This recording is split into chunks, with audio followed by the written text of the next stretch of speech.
Last episode में हमने देखा था कि नैन की सेंग को वहाँ से बहुत ही इजीली जाने देती है, क्योंकि वो भी देखना चाहती थी कि क्या सच में सेंग इस लायक है कि वो किसी को बचा सकता है या फिर नहीं। और अब ये एल्डर कहते हैं कि प्रिंसेस, आपको जुई रोंग और सेंग की पावर्स को अंडर एस्टिमेट नहीं करना चाहिए, क्योंकि वो दोनों ही बहुत ही ज्यादा टैलेंटेड हैं। अब नैन की कहती है कि मैंने कब कहा कि मैं उन दोनों को इतनी आसानी से छोड़ दूंगी, मैं तो बस चैंग सेंग का टेस्ट ले रही हूँ। और रही बात जुई रोंग की, तो फिर उसका मरना तो तय है, इसीलिए अब आप जानते हैं कि आपको क्या करना है। जिस पर अब ये एल्डर भी यस प्रिंसेस कहते हुए यहीं पर बैठ के अपने डिमोनिक इंस्ट्रूमेंट को बजाने लगते हैं, जिसकी वजह से इस घाटी में मौजूद बिस्टों में खलबली मच जाती है। और डिमन 23 और 24 को भी ये पता चल जाता है कि प्रिंसेस नैन की अब उन्हें बुला रही है। जिसके बाद ये पूरी डिमन मंडली इस प्लेस की एक ऊंची जगह पे आ जाते हैं। और यहाँ पर अब जुई रोंग एक डिमोनिक ऑर्डर का यूज करते हुए इस घाटी में मौजूद सारे जंगली बिस्टों को ये ऑर्डर दे देती है कि चैंग सेंग और जुई रोंग खत्म हो जाने चाहिए। और अब सीन चेंज होता है और हम सेंग और जुई रोंग को देखते हैं, जो इस घाटी के एक प्लेस पे आके रुके हुए थे। और जुई रोंग अभी भी बेहोश थी। अब सेंग जुई रोंग को देखते हुए उसके नर्व्स को चेक करता है और फिर अपने आप से कहता है कि इस लड़की के बॉडी के मेरिडियंस में जरा सी भी हलचल नहीं हो रही है, और इसके साथ ही इसका ट्रू एसेंस भी बिल्कुल खत्म हो चुका है, क्योंकि इसके बॉडी से ऑलरेडी बहुत सारा क्यूआई और ब्लड वेस्ट हो चुका है। तो अब मुझे जल्दी से इसके कंडीशन को सुधारने के लिए कुछ करना होगा, वरना ये हमेशा के लिए ऐसे ही सो जाएगी। और ये कहकर सेंग अब अपने पास से एक एनर्जी स्टोन को निकालता है और इस स्टोन को जुई रोंग के हाथ में रखते हुए कहता है कि इससे तुम्हारे कंडीशन में कुछ तो फर्क जरूर आएगा। जिसके बाद अब सेंग नदी के किनारे पे पहुंच जाता है और फिर यहाँ पर अपने इन पावर्स का यूज करते हुए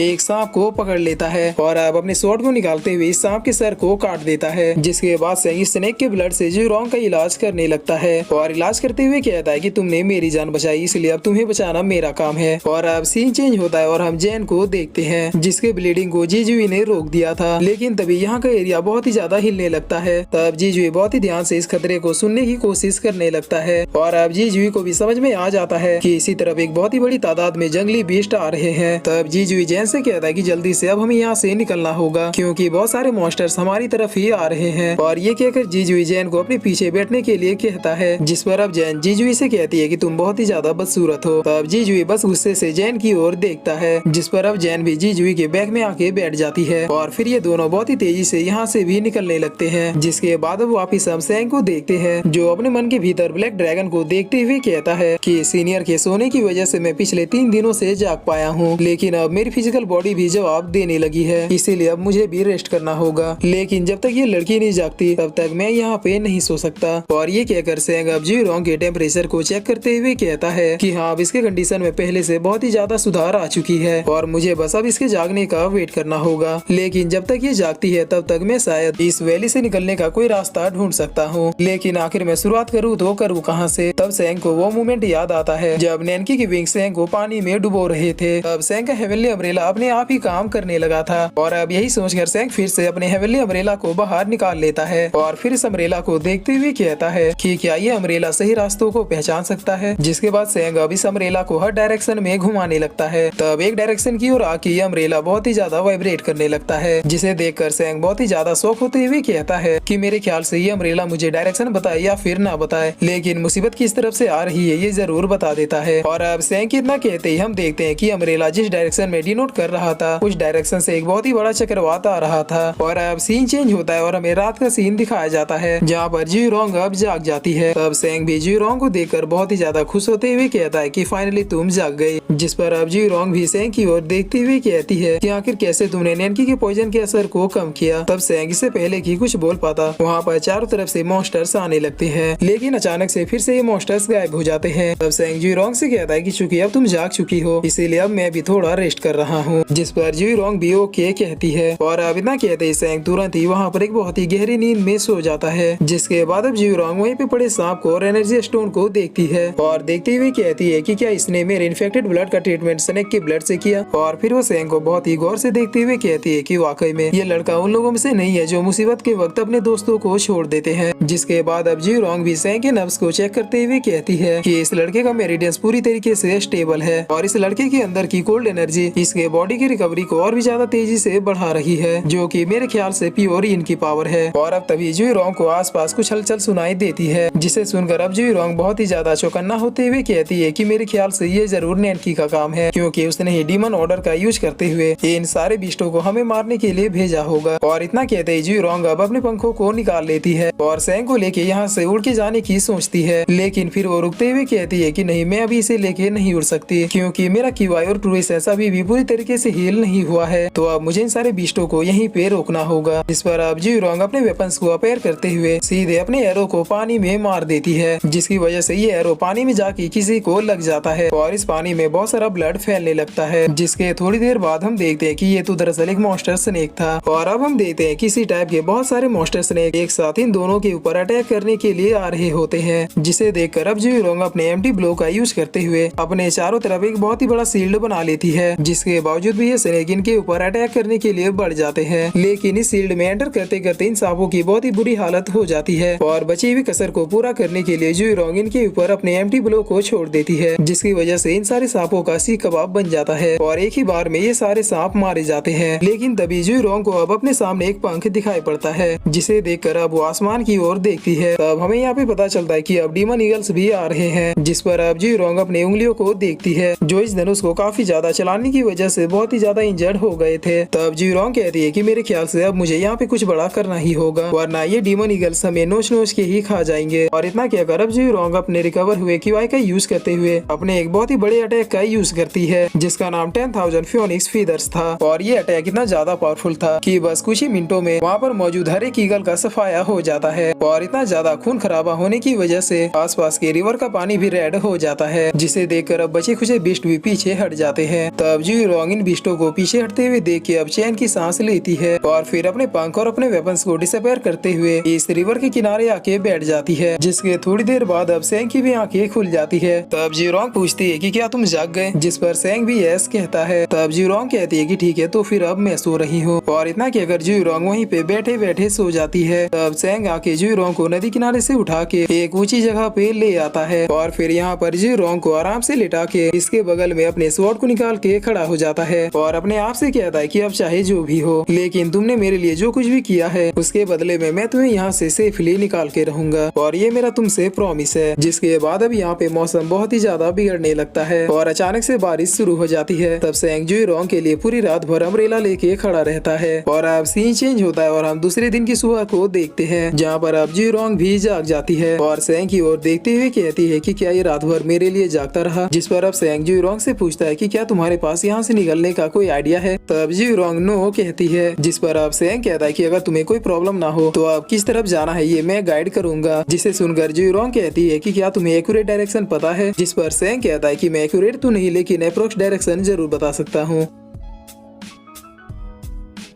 और फिर इसी के साथ ये एपिसोड यहीं पे खत्म होता है।